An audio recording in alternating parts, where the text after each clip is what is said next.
Olá, vamos mergulhar hoje num material bem interessante. Esboços e notas sobre a segunda epístola aos Tessalonicenses. Isso aí. Uma carta curtinha, né? Atribuída a Paulo, Silvano e Timóteo lá para os anos 51, 52 depois de Cristo. Exato. E escrita para a comunidade cristã de Tessalônica.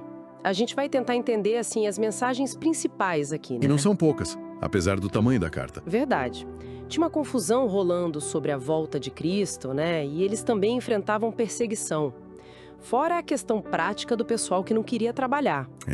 E o legal é ver como esses temas, tipo perseverança na fé, saber discernir o que se ouve e a importância de uma vida responsável, trabalhadora, continuam super atuais, né? Com certeza. Bom, vamos contextualizar um pouco mais. Essa segunda carta veio pouco tempo depois da primeira. Por quê? Exatamente. Então, parece que a primeira carta não resolveu tudo.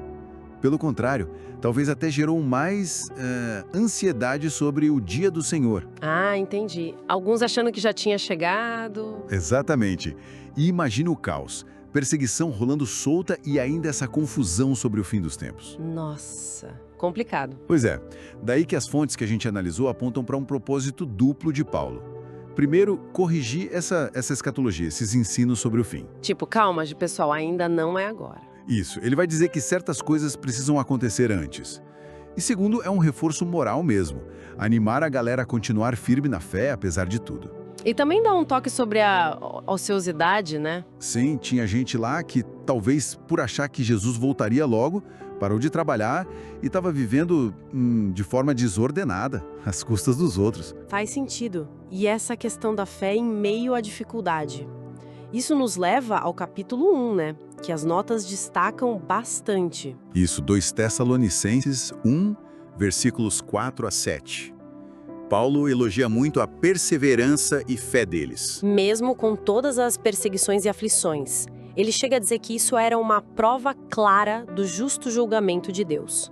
Forte isso. É muito forte. A leitura que as notas fazem é que o sofrimento com fé não era sinal de abandono divino. Pelo contrário, era tipo uma validação. Validação? Como assim? É como se Deus estivesse dizendo: vocês são dignos do reino por aguentarem isso por minha causa. E tem a promessa de alívio futuro para eles e juízo para quem causava a tribulação. Ah, entendi. Uma mensagem de esperança e justiça, então. Exato. Dava força para continuar, né? Com certeza. Ok, vamos para o capítulo 2, que, olha, aqui o negócio fica bem interessante. É onde Paulo trata diretamente dessa confusão sobre o fim. O ponto nevrálgico da carta, talvez. Ele pede para eles não se perturbarem, como se o dia do Senhor estivesse já próximo. Imagina a agitação que devia estar rolando por lá. Total. E aí ele estabelece pré-requisitos claros segundo as fontes. Ele fala de duas coisas principais antes da volta de Cristo. Que seriam? Primeiro, a apostasia, uma grande rebelião espiritual, um afastamento da fé em larga escala. E a segunda? A revelação do homem do pecado, também chamado de filho da perdição. Ah, figura que muitos associam ao anticristo. Exatamente. Alguém que se opõe radicalmente a Deus e, inclusive, exige adoração para si mesmo. Coisa séria. Bem séria.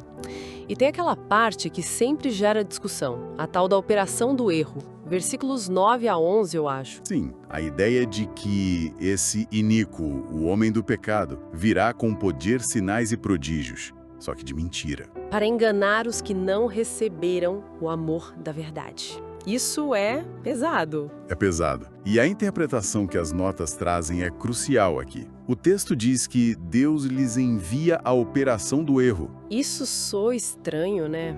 Deus enviando o erro.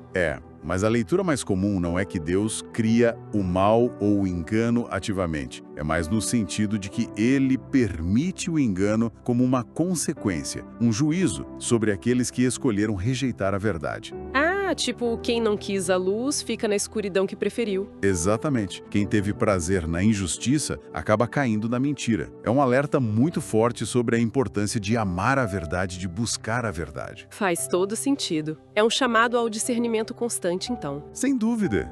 E saindo dessa parte mais, digamos, teológica e escatológica, O capítulo 3 dá uma guinada bem prática, né? Sim, volta para o dia a dia da comunidade.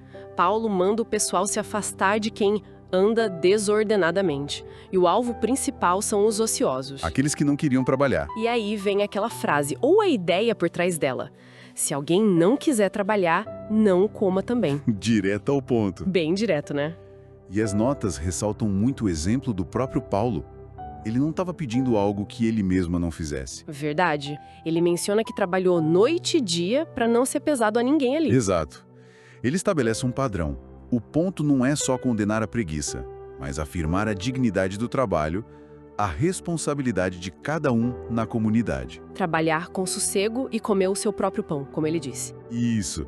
Ou seja, se sustentar, contribuir, fazer a sua parte. Não fica só dependendo dos outros, especialmente se a pessoa tem condições de trabalhar. Ok.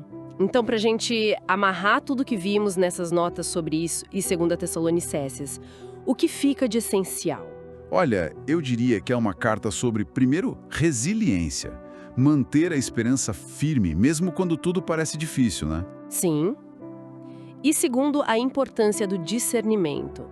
Ter clareza sobre o futuro, sim, mas sem cair em especulação ou pânico. E terceiro, a vida prática.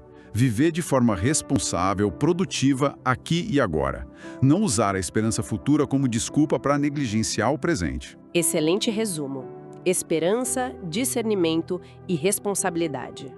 E pensando nisso tudo, especialmente na advertência sobre a operação do erro e como ela afeta quem rejeita a verdade, uma questão, né? Como é que a gente pode hoje, nesse nosso mundo cheio de informação, de fake news, de narrativas conflitantes, como cultivar e proteger esse amor pela verdade? Nossa, que pergunta importante.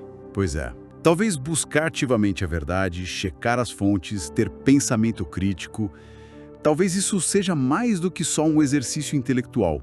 Talvez seja uma defesa espiritual mesmo. Fica aí pra gente pensar. Material em PDF disponível por apenas R$ 19,90. Só chamar no direct ou privado.